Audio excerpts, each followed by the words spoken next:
Welcome दोस्तों, स्वागत है आपका अपने चैनल पढ़ाई लिखाई पे विद मी वीरेंद्र। तो देखिए दोस्तों, अब हम स्टडी करने वाले हैं थर्मल स्ट्रेसेस। अभी तक हमने जो स्ट्रेसेस देखी उस पर हम फोर्स लगाया करते थे, एक्सटर्नल फोर्स कितने पर यूनिट एरिया पे लगाया करते थे, उसको स्ट्रेस बोला करते थे। लेकिन अब क्या है, थर्मल स्ट्रेसेस या टेम्परेचर स्ट्रेसेस के बारे में बात करेंगे हम लोग। यानी कि कभी कभी क्या होता है, कभी कभी क्या अक्सर ही होता है, ठीक है, कि जब भी आप किसी कंपोनेंट का टेम्परेचर बढ़ाते हैं, टेम्परेचर बढ़ता है, ठीक है, तो उसके अंदर स्ट्रेसेस फोर्सेस डेवलप हो जाते हैं। तो कैसे होते हैं वो जानने की कोशिश करते हैं। देखिए, सपोज कीजिए ये एक रेस्ट्रिक्शन है, यहाँ पे एक रॉड निकली हुई है, ठीक है, मान लिया एक रॉड है मेटल की, ठीक है। अब इसका आपने टेम्परेचर बढ़ाया, चाहे आप हीट दे के उसको गर्म करो या धूप की वजह से गर्म हो जा रहा है वो, तो जब भी इसका टेम्परेचर इंक्रीज होगा, सपोज करो इसका टेम्परेचर क्या हो रहा है, इंक्रीज। अब यहाँ पे क्या है, यहाँ पे रेस्ट्रिक्शन, यहाँ पे बाउंडेशन, ठीक है, गर्मी की वजह से या हीट मिलने की वजह से इसको एक्सपेंड होने की कोशिश करेगा। लेकिन दोनों साइड क्या आ गई है, दोनों साइड आ गई है दीवार, ठीक है, वॉल आ गई है। अब क्या होगा, देखिए टेम्परेचर बढ़ेगा तो ये एक्सपेंड होने की कोशिश करेगा, लेकिन दोनों साइड रेस्ट्रिक्शन है तो ये आगे नहीं बढ़ पाएगा, ठीक है, इसकी लेंथ नहीं बढ़ पाएगी, यानी कि ये यहीं पे दबा रह जाएगा, रेस्ट्रिक्ट हो जाएगा। तो इस तरह से इसमें डेवलप होंगी क्या, स्ट्रेसेस। एक पॉइंट ध्यान रखिएगा, टेम्परेचर बढ़ने या टेम्परेचर घटने से, यानी एक्सपेंशन से या कंप्रेशन से स्ट्रेस डेवलप नहीं होती है। कब होती है, जब आप, अब सपोज कीजिए, देखिए दूसरा केस देखिए, जब ऐसे था और आप इसका टेम्परेचर बढ़े तो क्या होगा, टेम्परेचर बढ़ता रहेगा तो एक्सपेंड हो जाएगी, यानी बढ़ के यहाँ पहुँच जाएगी। यानी ये फ्री है एक्सपेंड होने के लिए, बढ़ने के लिए तैयार है, एलोंगेशन होने के लिए तैयार है। इसको रोकने वाला कोई नहीं है, कोई भी रेस्ट्रिक्शन नहीं है, तब इसमें स्ट्रेस डेवलप नहीं होगी। इस टाइम पे इसमें कोई भी स्ट्रेस डेवलप नहीं होगी। बट जब भी इस एक्सटेंशन को, इस एलोंगेशन को रोका जाएगा, रेस्ट्रिक्ट किया जाएगा, तब इसमें स्ट्रेस होगी। जान लीजिए, जब भी इस एलोंगेशन को या कॉन्ट्रैक्शन को रोका जाएगा, रेस्ट्रिक्ट किया जाएगा, तब डेवलप होती है स्ट्रेस, ठीक है। तो अब सोचिए कैसी स्ट्रेस डेवलप होगी। भाई ये एक्सपेंड होने की कोशिश कर रहा है, दीवारों ने इसको रोका हुआ है, तो आप समझिए इस मटेरियल को क्या फील होगा, इसको फील होगा बेचारे को, वैसे मेटल है भाई क्या फील होगा, लेकिन फिर भी जो बता रहे हैं देखिए, यानी इसको क्या लगेगा, इस मेटल को ऐसा लगेगा जैसे ये दीवार है, इसको दबा देना चाहती है, यानी इसको फोर्स फील होगा। और कैसा फोर्स फील होगा, कंप्रेसिव। यानी कि जब क्या होगा, इस पे टेम्परेचर बढ़ाया जाएगा, इसमें एलोंगेशन होने की कोशिश करेगी, लेकिन ये रेस्ट्रिक्शन इसको बढ़ने नहीं देंगे, तो उसको ऐसा लगेगा जैसे इस मटेरियल को दबाया जा रहा है, यानी कि इसमें कंप्रेसिव स्ट्रेसेस डेवलप हो जाएंगे। तो ध्यान रखिएगा, जब भी टेम्परेचर राइज होगा, टेम्परेचर इंक्रीज होगा और मटेरियल एलोंगेट होने की कोशिश करेगा, एक्सटेंड होने की कोशिश करेगा और उस पर रेस्ट्रिक्शन लगाई जाएंगी, उस एक्सटेंशन को, एलोंगेशन को रोका जाएगा, तब डेवलप होगी इसमें स्ट्रेस। और किस नेचर की होगी, तो वो होगी आपकी कंप्रेसिव नेचर की स्ट्रेस। तो ये कुछ टर्म है जो आपको ध्यान रखने होंगे। साथ ही साथ ध्यान रखिए, एक तो ये हुआ, और ये एलोंगेशन होगी, जो चेंज इन लेंथ होगा वो किसके इक्वल होता है, तो वो होता है L into alpha into delta T. किसके इक्वल होगा, L into alpha into delta T. L क्या है, इसकी ओरिजिनल लेंथ है, कंपोनेंट की ओरिजिनल लेंथ कितनी है, एल है। एल्फा क्या है, थर्मल एक्सपेंशन कोफिशिएंट कह सकते हैं, या coefficient of linear thermal expansion कह सकते हैं, ये है आपका अल्फा। नेक्स्ट डेल्टा टी, यानी कि चेंज इन टेम्परेचर, ठीक है। डेल्टा टी क्या है, चेंज इन टेम्परेचर है आपका यहाँ पे, ठीक। अब बात करते हैं भाई इसकी। तो देखिए, अब ये तो हो गया एलोंगेशन। स्ट्रेन कितनी हो जाएगी, थर्मल स्ट्रेन, तो हम जानते हैं थर्मल स्ट्रेन का फॉर्मूला क्या होता है, change in length divide by original length. यानी कि इस एल को इधर लेके चले आइए, इस एल को इधर ले जाइए, तो हो जाएगा अल्फा इंटू डेल्टा टी। क्या हो जाएगा, alpha into delta T. Next देखिए, तो ये तो स्ट्रेन हो गई। अब मैं अगर बात करूँ थर्मल स्ट्रेस की, थर्मल स्ट्रेस के बारे में बात करूँ, तो आप सभी लोग जानते हैं stress divide by strain equal to ई।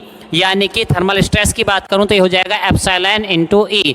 तो एप्सिलॉन क्या होता है, ये हो गया आपका थर्मल स्ट्रेन। यानी कि मैं स्ट्रेस की बात करूं तो ये हो जाएगा आपका alpha into delta T into E की मल्टीप्लाई और कर दे रहे हैं, तो ये हो जाएगी थर्मल स्ट्रेस, ठीक है, सिग्मा की वैल्यू। अब सिग्मा टी यानी सिग्मा थर्मल, ठीक।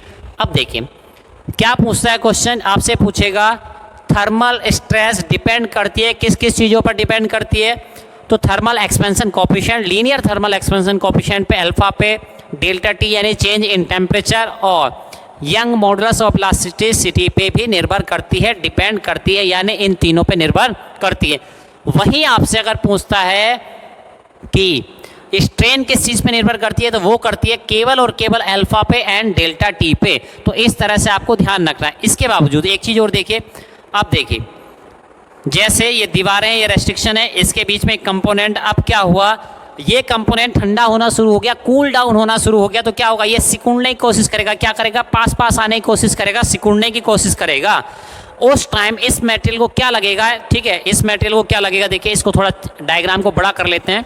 तो देखिए सपोज करो ये ऐसे है, ठीक है, ये मेटल का कोई पीस है, कोई रॉड है, ठीक है, दोनों तरफ से रेस्ट्रिक्शन है, यानी इसमें जड़ा हुआ है, इसको तोड़ के भाग नहीं सकता। अब क्या होगा, सपोज करो इसका टेम्परेचर डाउन हो रहा है, ठीक है, यानी ये कूल डाउन हो रहा है, तो क्या होगा, ये रेस्ट्रिक्ट होगा, कॉन्ट्रैक्ट होगा, सिकुड़ने की कोशिश करेगा। जैसे ही सिकुड़ने की कोशिश करेगा, क्योंकि ये दीवारों में जड़ा हुआ है, बिल्ट इन है, फंसा हुआ है, तो ये सिकुड़ नहीं पाएगा। यानी उस टाइम इसको ऐसा लगेगा कि जैसे ये दीवारें इसको पकड़ के बाहर खींचने की कोशिश कर रहे हो, यानी कि इसमें डेवलप होगी कौन सी स्ट्रेस, टेंसाइल स्ट्रेस डेवलप हो जाएगी। तो ध्यान रखना, जब टेम्परेचर राइज होता है और एलोंगेशन को, एक्सपेंशन को या कॉन्ट्रैक्शन को रोका जाता है, रेस्ट्रिक्ट किया जाता है, तब डेवलप होती है स्ट्रेस। टेम्परेचर इंक्रीज कर रहे हैं तो कंप्रेसिव स्ट्रेस, और टेम्परेचर डाउन हो रहा है तो टेंसाइल स्ट्रेस डेवलप हो जाती है विद इन द मटेरियल।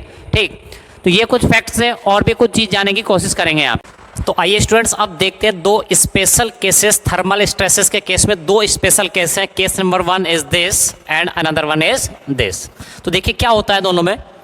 सबसे पहले देखिए इस टाइप का है, ये बुल्ट इन पोर्शन है, यहाँ पे जड़ा हुआ है, तो इसमें एक कॉपर की रॉड है। बाहर वाला जो पोर्शन है, वो कॉपर का है, और उसके अंदर एक रॉड पड़ी हुई है जो कि किसकी है, स्टील की। ठीक है, यानी एक समझ लो होलो, कॉपर की होलो रॉड है, ठीक है, उसके अंदर एक स्टील की है। तो इस तरह से कॉम्बिनेशन बनाया हुआ दो रॉड का। तो जैसा कि आप जानते हैं कि कॉपर का थर्मल एक्सपेंशन कोएफिशिएंट ज़्यादा होता है और स्टील का क्या होता है, स्टील का होता है कम। ठीक है, स्टील का होता है कम। ठीक है, तो इस वाले केस में देखेंगे जब इस तरह की फॉर्मेशन है तो देखिए क्या होगा, जैसे आप हीट ऐड करेंगे यानी इसको गर्म करने की कोशिश करेंगे तो कॉपर भी गर्म होगा, टेम्परेचर राइज होगा उसका, स्टील का भी टेम्परेचर राइज होगा। अब देखिए क्या होगा, क्योंकि कॉपर वाला जो पोर्शन है वो थर्मल एक्सपेंशन कोएफिशिएंट उसका ज़्यादा है, तो कॉपर बहुत तेज़ी से, यानी स्टील से बहुत तेज़ी से, का मतलब क्या है, स्टील से ज़्यादा तेज़ी से आगे बढ़ने की कोशिश करेगा। ठीक है, तो यानी कॉपर वाला जो पोर्शन है वो आगे बढ़ने की कोशिश करेगा, जबकि स्टील वाला धीरे धीरे धीरे धीरे आगे बढ़ेगा। क्यों, एक्सपेंशन एलोंगेशन उसका कम होगा। ठीक, तो यानी अब देखिए जो तेज़ी से आगे भाग रहा है उसको क्या होगा, अब ये स्टील वाला, क्योंकि दोनों कनेक्ट हैं एक दूसरे से, ठीक है, तो कॉपर वाला जो कि तेज़ी से आगे बढ़ने की कोशिश कर रहा है, लेकिन स्टील वाला उसको क्या करेगा, रोकने की कोशिश करेगा, क्योंकि भाई दोनों जुड़े हुए हैं, ऐसे समझो जुड़वा, ठीक है, जैसे हाथ जुड़े हुए हैं, तो एक अगर तेज़ी से भागेगा तो उसको क्या करना पड़ेगा, दूसरे वाले को भी अपने साथ घसीटना पड़ेगा। यानी जो तेज़ी से आगे चल रहा है उसको क्या लगेगा कि ये पीछे वाला जो कि तेज़ नहीं चल पा रहा है मुझे पीछे खींचने की कोशिश कर रहा है। यानी कि जिसका थर्मल एक्सपेंशन कोएफिशिएंट ज़्यादा होगा, दैट इज़ यहाँ पे कॉपर है, तो उसको ऐसा लगे जो कि आगे भागने की कोशिश कर रहा था, लेकिन उसको ऐसा फील होगा कि ये स्टील वाला उसको पीछे रोकने की कोशिश कर रहा है। तो आप समझिए इस केस में जिसका थर्मल एक्सपेंशन कोएफिशिएंट ज़्यादा होगा उस पर कंप्रेसिव स्ट्रेस आएगी। क्या आएगी, कंप्रेसिव स्ट्रेस आएगी। तो कॉपर यहाँ पे फील करेगा कंप्रेसिव स्ट्रेस, कॉपर क्या फील करेगा यहाँ पे, कंप्रेसिव स्ट्रेस फील करेगा, जबकि स्टील क्या फील करेगा यहाँ पे, देखिए कॉपर आगे आगे भागा जा रहा है, स्टील बेचारा धीरे है, लेकिन दोनों जुड़े हैं, कनेक्ट हैं, तो क्या होगा, यानी स्टील वाले को ऐसा लगेगा मुझे कोई खींचने की, आगे घसीटने की कोशिश कर रहा है, तो स्टील वाले को यहाँ पे फील होगा, यानी जबरदस्ती उसको घसीटने की कोशिश कर रहा है, तो स्टील को फील होगा यहाँ पे टेंसाइल। कैसा फील होगा, टेंसाइल स्ट्रेस उसमें डेवलप हो जाएंगी। तो एक केस तो ये हुआ आपका, दूसरा केस ये देखते हैं। ठीक है, अब देखिए दोनों साइड से रेस्ट्रिक्शन है, इधर भी रेस्ट्रिक्शन है, इधर भी रेस्ट्रिक्शन है, दोनों इस दीवारों को रेस्ट्रिक्शन को तोड़ के बाहर नहीं जा सकते हैं। ऐसे केस में क्या होगा, कॉपर स्टील दोनों को हीटअप करना शुरू किया, टेम्परेचर राइज करना शुरू किया आपने। ठीक है, अब देखो हमने पिछला वाला जो केस डिस्कस किया था वो किसके केस में किया था, टेम्परेचर राइज के केस में डिस्कस किया था। ठीक है, इसका उल्टा इफेक्ट हो जाएगा किसमें, जब भाई टेम्परेचर ड्रॉप करोगे तो उल्टा इफेक्ट उसका हो जाएगा। इसी तरह यहाँ पे देखिए इसमें क्या होगा, कॉपर स्टील, दोनों को हीट अप किया, हीट ऐड की, उसमें हीट दी, टेम्परेचर राइज होगा। टेम्परेचर राइज होगा तो देखो कॉपर भी एक्सपेंड होने की कोशिश करेगा, स्टील भी एक्सपेंड होने की कोशिश करेगा, दोनों एक्सपेंड होने की कोशिश करेंगे, यानी दोनों चाहेंगे कि हमारी लंबाई बढ़ जाए, ठीक है। क्योंकि कॉपर का थर्मल एक्सपेंशन कोएफिशिएंट ज़्यादा है तो उसको फील होगा कि मैं जल्दी से आगे बढ़ूं, ठीक है, तो उसको भी कंप्रेसिव, उसको बढ़ने से रोका जाएगा क्योंकि ये स्टील आ गए और इधर रेस्ट्रिक्शन आ गए, तो कॉपर को भी कंप्रेसिव फील होगी, ठीक। दूसरी चीज़, ये जो स्टील है भाई ऐसा थोड़ी ना टेम्परेचर बढ़ाने पे ये घटेगा, ठीक है, यानी ये भी एक्सपेंड करने की कोशिश करेगा, लेकिन इधर कॉपर आ गया और इधर रेस्ट्रिक्शन आ गई, तो यानी स्टील को और कॉपर को ऐसे केसेस में, इस टाइप के स्ट्रक्चर में, इस टाइप की इमेज में उसको फील होगा, दोनों को फील होगा कंप्रेसिव स्ट्रेस, क्योंकि दोनों को एक्सपेंड होने से रोका जा रहा है, ठीक। तो ये देखिए, यानी यहाँ पे दोनों को, चाहे कॉपर हो तो चाहे यहाँ पे स्टील हो, ठीक है, दोनों को कैसी स्ट्रेस फील होने वाली है, दोनों को होगी कंप्रेसिव। कैसी होगी? कंप्रेसिव, ठीक है। तो मैंने दोनों केस डिस्कस किए टेम्परेचर राइज के केस में, तो ये आपको ध्यान रखना है कि आपको क्या कहा जा रहा है, और ये ध्यान रखिएगा टेम्परेचर राइज होना चाहिए और उनको रोका जाना चाहिए, रेस्ट्रिक्ट होना चाहिए, तभी जाके थर्मल स्ट्रेसेस डेवलप हो। तो आइए स्टूडेंट्स, अब देखने वाले हैं isotropic material, homogeneous material and orthotropic material. इनके बारे में जानते हैं क्या होते हैं। तो ये हमारे जो मैकेनिक्स वाला पार्ट होता है, सोम वाला पार्ट होता है, मोस वाला पार्ट होता है, सिविल इंजीनियर मैकेनिकल इंजीनियरिंग के लिए बहुत ज़्यादा इंपॉर्टेंट हो जाता है। हर अजम्पशन में हम पहले यही मान लेते हैं कि भाई मटेरियल आइसोट्रोपिक है, होमोजीनियस है, ये मान लेते हैं, ठीक है। तो आपके सिलेबस के हिसाब से ये 3 प्रॉपर्टीज इंपॉर्टेंट हो जाती हैं, व्हाट इज़, ठीक है। तो सबसे पहले देखते हैं isotropic material. What is isotropic material? A material which exhibits, यानी जो रखता है क्या, सेम इलास्टिक प्रॉपर्टीज़, यानी कि जो सेम इलास्टिक प्रॉपर्टीज रखता है इन एनी डायरेक्शन, किसी भी डायरेक्शन में, एट ए गिवन पॉइंट, ठीक है। अगर किसी एक पॉइंट पे, जैसे मान लीजिए ये एक मटेरियल हो गया आपका, ये कोई कंपोनेंट है, ठीक है, इसमें हमने क्या लिया, एक पॉइंट ले लिया ये, ठीक है, इस मटेरियल में एक पॉइंट ले लिया।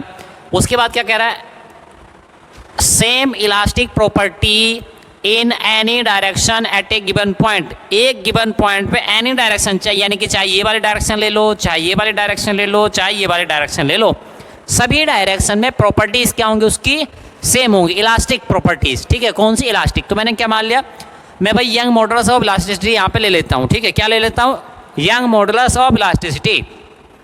तो इस डायरेक्शन में भी प्रॉपर्टी की वैल्यू कितनी है, ई, इधर भी कितनी है, ई, इधर भी कितनी है, ई, ठीक है। तो ऐसे मटेरियल को कहेंगे आइसोट्रोपिक मटेरियल। कैसा मटेरियल कहेंगे? आइसोट्रोपिक, ठीक है। यानी कि देखिए अक्सर होता है ये प्रॉपर्टीज़ क्या, तो देखो आप लोगों ने अक्सर ऐसा देखा होगा, घरों में जैसे सब्जी छीली जाती है, कोई लकड़ी छील रहे होते हैं, तो आपने देखा होगा खीरा छील रहे हैं और कुछ छील रहे हैं, तो देखिए क्या होता है, अगर किसी सब्जी को आप ऐसे छील रहे हैं चाकू से, इस तरह से छील रहे हैं, तो छिलका उतरता चला जाता है, उतरता चला जाता है, लेकिन आप उल्टा कर छीलने की कोशिश करोगे तो वो अटकता है, फंसता है।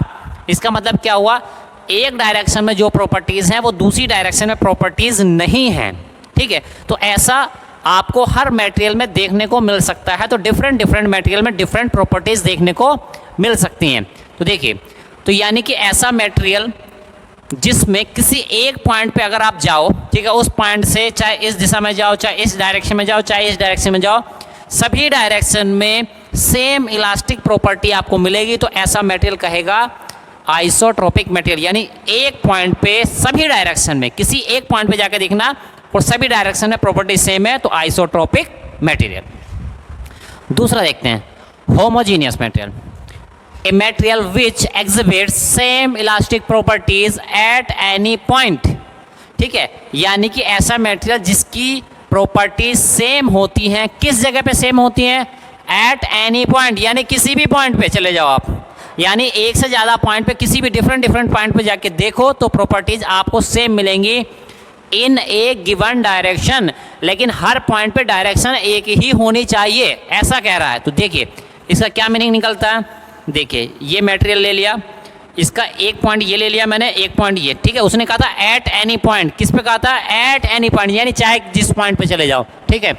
इन ए गिवन डायरेक्शन, यानी एक डायरेक्शन एक ही होनी चाहिए, पॉइंट डिफरेंट हो सकते हैं बट डायरेक्शन एक होनी चाहिए। तो देखिए ये हो गया ई, इधर हो गया ई, एक और पॉइंट ले लिया ये, तो इस डायरेक्शन में प्रॉपर्टी हो गई ई, यानी कि चाहे पॉइंट्स डिफरेंट हो बस सेम डायरेक्शन में, ठीक है। इस पॉइंट पे अगर आपने इस डायरेक्शन में ली तो इस पॉइंट पे इस डायरेक्शन में, और इस पॉइंट पे भी इसी डायरेक्शन में ले रहे हैं, और तीनों की वैल्यू सेम है। डिफरेंट पॉइंट्स पे सेम डायरेक्शन में प्रॉपर्टीज की वैल्यू अगर सेम आ रही है तो उसको कहा जाएगा होमोजीनियस मटेरियल। ठीक है, तो अब आप समझ चुके हैं होमोजीनियस मटेरियल क्या होता है और आइसोट्रोपिक मटेरियल क्या होता है। यानी एक पॉइंट पे सभी दिशाओं में, सभी डायरेक्शन में वैल्यू सेम है, इलास्टिक प्रॉपर्टी सेम है, तो आइसोट्रोपिक। डिफरेंट पॉइंट्स पे एक ही डायरेक्शन में, सेम डायरेक्शन में वैल्यूज, इलास्टिक प्रॉपर्टीज की वैल्यू डिफरेंट सेम है, तो उसको कहेंगे होमोजीनियस। ठीक, इससे क्या मतलब हुआ, यानी होमोजीनियस मटेरियल का पॉइंट पे कोई प्रभाव नहीं पड़ता है, डिफरेंट पॉइंट्स पे जा सकते हैं, डायरेक्शन अगर सेम है, प्रॉपर्टी सेम है तो होमोजीनियस। यानी कि होमोजीनियस मटेरियल का पॉइंट से कोई लेना देना नहीं है, पॉइंट से कोई लेना देना नहीं है, डिफरेंट पॉइंट पे चले जा सकते हैं। यानी कि इसको कह सकते हैं that is independent of point, यानी होमोजीनियस मटेरियल इंडिपेंडेंट होता है पॉइंट से। तो ये स्टेटमेंट इंडिपेंडेंट ऑफ पॉइंट आपके कई बार एमसीक्यू क्वेश्चन में रिपीट होने वाला क्वेश्चन है ये। ठीक, एग्जाम्पल देख लीजिए इसके, जैसे एल्यूमिनियम हो गया, कॉपर हो गया, स्टील हो गया, वुड, ये कुछ एग्जाम्पल्स हैं इसके। अब देखिए नेक्स्ट चलते हैं, ऑर्थोट्रो, तो ये कैसा हो गया, देखिए होमोजीनियस, ये कैसा हो गया, होमोजीनियस मटेरियल हो गया ये।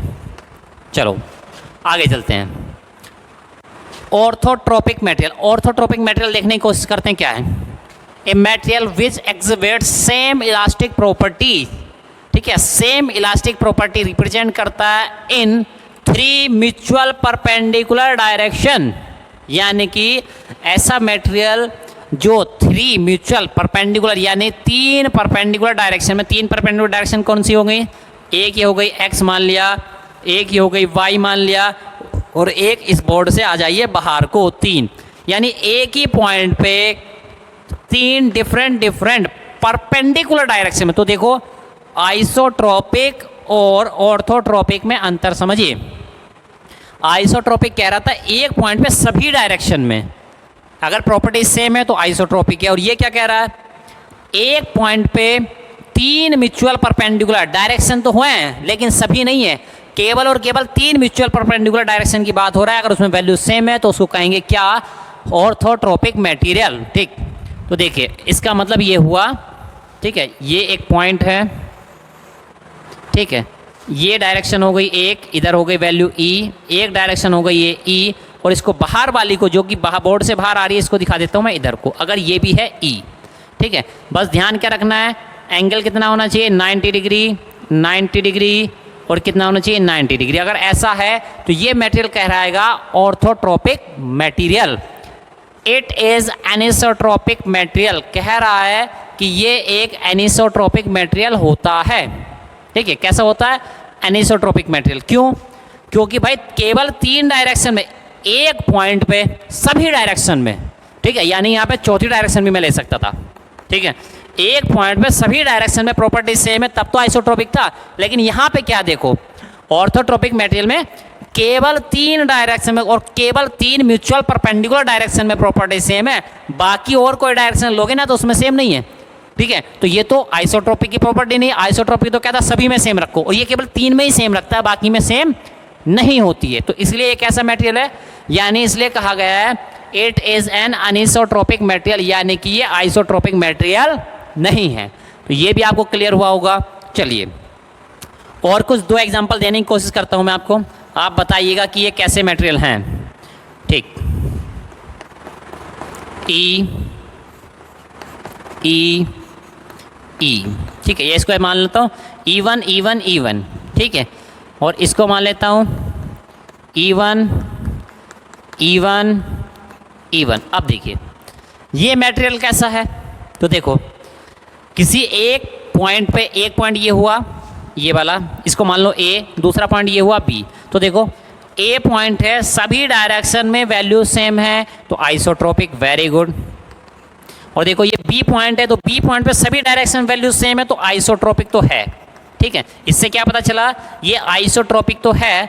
और देखो क्या होमोजीनियस है, क्या होमोजीनियस है, तो देखो डिफरेंट पॉइंट पे, यानी एक से ज़्यादा पॉइंट पे, डिफरेंट पॉइंट्स पे एक पर्टिकुलर डायरेक्शन में वैल्यू सेम है। क्या देखो ये ए पॉइंट है तो इस डायरेक्शन में देखो E1 है, ये बी पॉइंट है इसी डायरेक्शन में देखो तो भी वैल्यू E1 ही है, ठीक है। तो यानी कि आइसोट्रोपिक भी है और ये होमोजीनियस में, चाहे इस वाले में देख लो, ठीक है, इस डायरेक्शन में देख लो, तो ये क्या है, आइसोट्रोपिक भी है एंड होमोजीनियस भी है, ठीक है। तो ये दोनों हो गया, आइसोट्रोपिक भी और होमोजीनियस भी हो गया है, ठीक।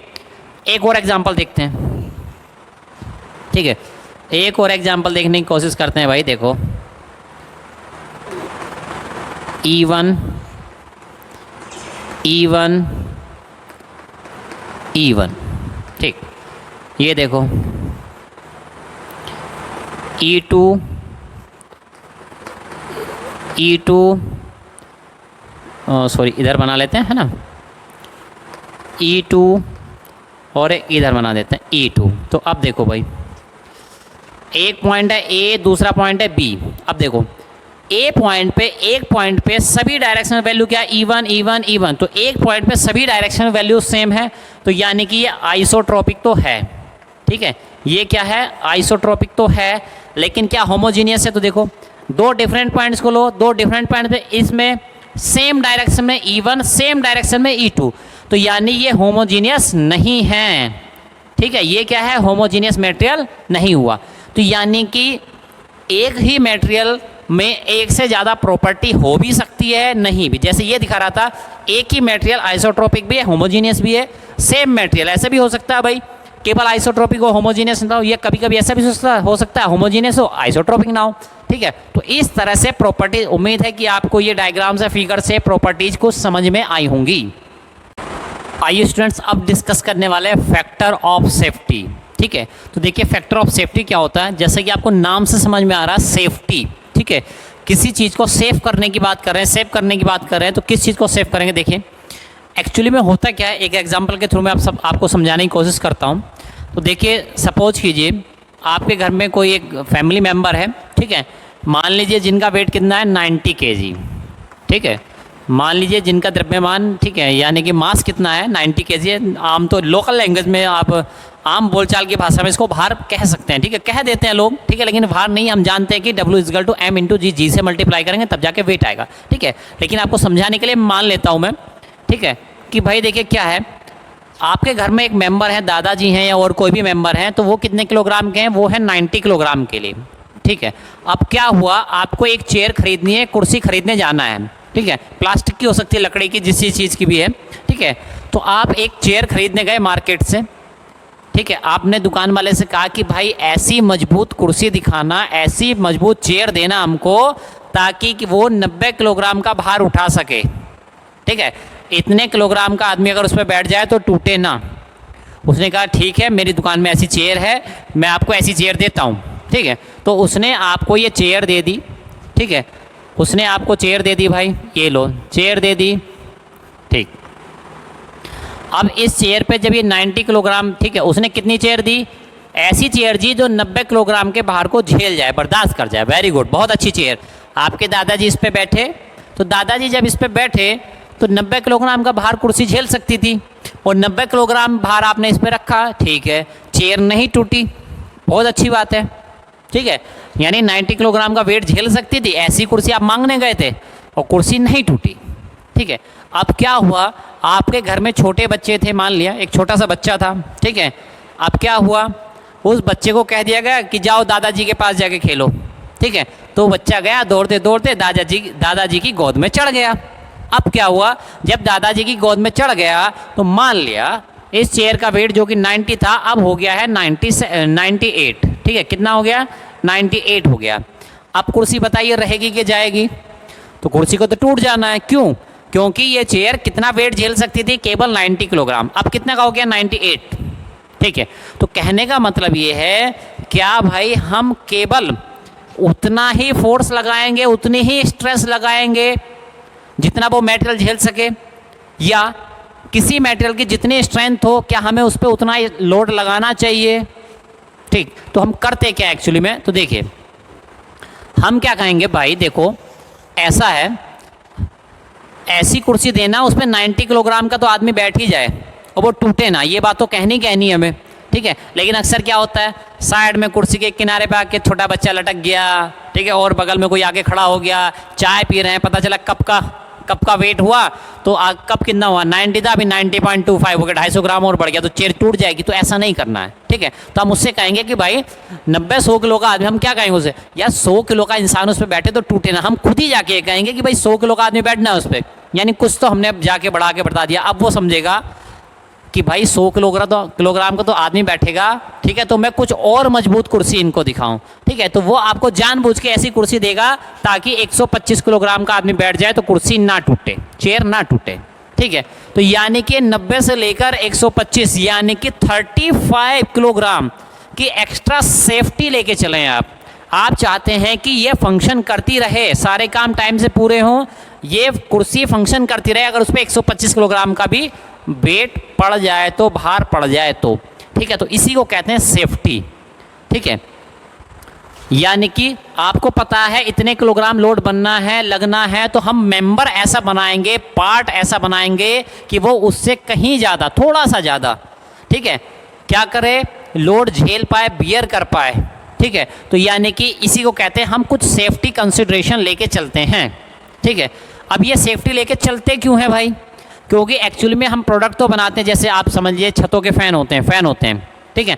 मान लीजिए भाई पंखे का वेट है कितना, 20 किलोग्राम, ठीक है, फ़ैन का वेट कितना है, 20 किलोग्राम है, और रोड बोर्ड मिला के, ब्लेड मिला के टोटल हो गया 40 किलोग्राम।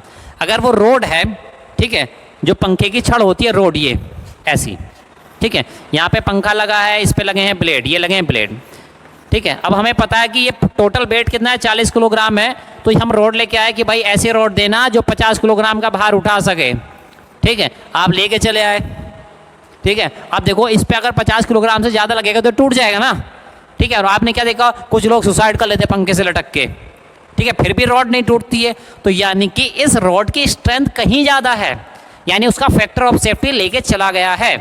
अब देखिए, अब इस एग्जाम्पल से हमने क्या समझा, देखिए, तो कह रहा factor of safety equal to ultimate stress divide by working stress. Ultimate, तो पहले तो डेफिनेशन देख लेते हैं।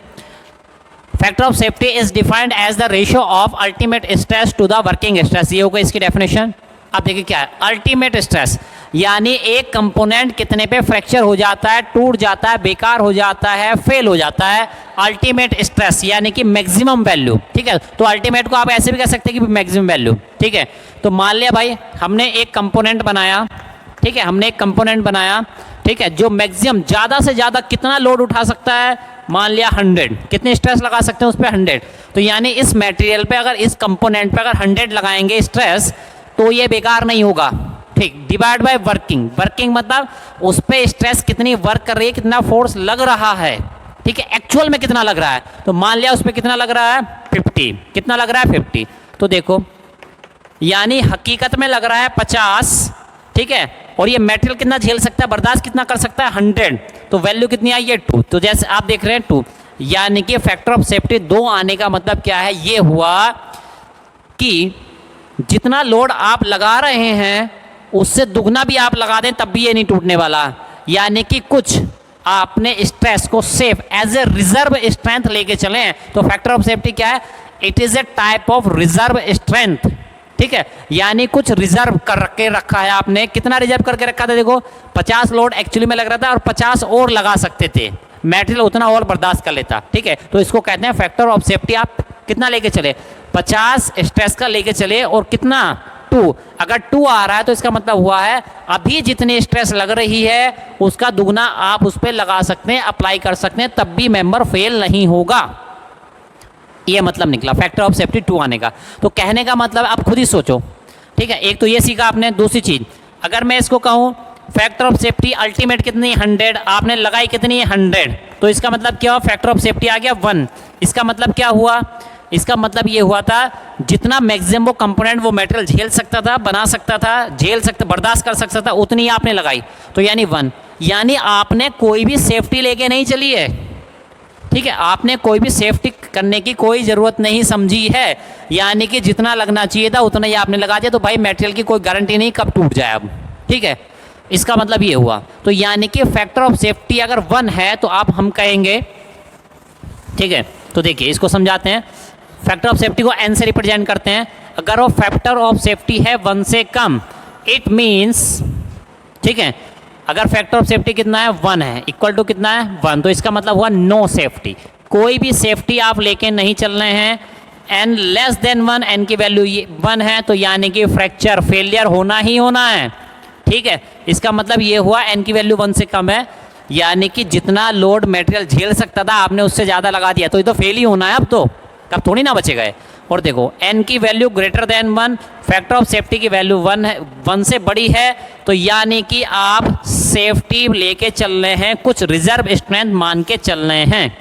अब आप खुद समझिए इस चीज़ को। देखिए आप सभी लोग जानते हैं एक ट्रेन की जो बोगी होती है, एक डब्बा होता है ट्रेन का, उसमें कितने लोगों के बैठने की सीट होती है? आई थिंक 90 लोगों की होती है शायद, ठीक है, थोड़ा बहुत ऊपर नीचे हो सकता है, ठीक है।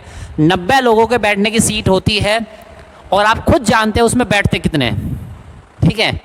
यानी कि अगर रेलवे वाले ये बना दिए होते कि भाई 90 लोगों के बैठने की सीट है, ऐसा डब्बा बनाओ, ऐसा डब्बा बनाओ जो केवल 90 लोगों का बोझ उठा सके, ठीक है, तो आप समझते हैं क्या होता, ट्रेन का डब्बा टूट गया होता, बिखर गया होता। यानी वो कितना बनाते हैं, उनको बैठते कितने, 90 लोगों के बैठने की सीट होती है, तो बनाते कितने का और घुसते कितने उस डब्बे में, तो आप समझ सकते हैं। हम कह नहीं सकते 90 की जगह कहो 180 घुस जाए या उससे ज़्यादा भी हो जाए मे बी, ठीक है। तो वो भी कुछ फैक्टर ऑफ सेफ्टी लेके चलते हैं। भाई पता नहीं है, एक्चुअल कंडीशन नहीं पता है, ठीक है, कि एग्जैक्टली कितना लोड पड़ेगा, तो आप फैक्टर ऑफ सेफ्टी जितना ज़्यादा से ज़्यादा लेके चलेंगे उतना सेफ कंसिडरेशन में रहेंगे, ठीक है। इसका मतलब ये हुआ। तो देखिए एक्चुअल वर्किंग कंडीशन डिफरेंट क्यों हो जाती हैं, ठीक। तो आप समझिए जैसे आप एक फ़ैन लेके आए मार्केट से, फ़ैन लेके आए, एक रॉड लेके आए, ठीक है, उस पर 40 किलो का पंखा झूल रहा है, घूम रहा है, ठीक है। कुछ दिनों बाद क्या होगा भाई, चलते चलते, चलो नया था तब तो उतना लोड उठा लिया उसने, कुछ दिनों बाद क्या होगा, सर्दी होगी, गर्मी होगी, बरसात होगी, ठीक है, उससे क्या होगा, मॉइस्चर आएगा, नमी आएगी, कोरोजन लगेगा, जंग लगेगा, या और भी कुछ हो सकते हैं, ठीक है, पानी में भीग सकता है कहीं जाके, तो स्ट्रेंथ वेरी कर सकती है, ठीक है। या भाई ऐसा भी हो सकता है कि जैसे लाइट आती हो पंखा खूब डोलता हो इधर दाएं बाएं, ठीक है, यानी नट बोल्ट पेंच घिस सकते हैं, कुछ और भी हो सकता है, ठीक है। तो एग्जैक्टली क्या वर्किंग कंडीशन में उस कंपोनेंट को काम करना पड़ेगा, एग्जैक्टली एक्चुअल कंडीशन हम थोड़ा आइडिया लगा भी सकते हैं, कभी कभी नहीं भी लगा सकते, तो उन सब फैक्टर्स को कंसीडर करते हुए कुछ सेफ्टी हम लेके चलते हैं, कुछ रिजर्व स्ट्रेंथ हम लेके चलते हैं, तो इसी को नाम दिया गया है फैक्टर ऑफ सेफ्टी। अब देखिए दूसरा क्या, factor of safety also defined as yield stress divide by working stress. तो ऐसा नहीं है कि भाई हमेशा मेंबर को फ्रैक्चर ही हो जाना चाहिए, टूट ही जाना चाहिए, ठीक है।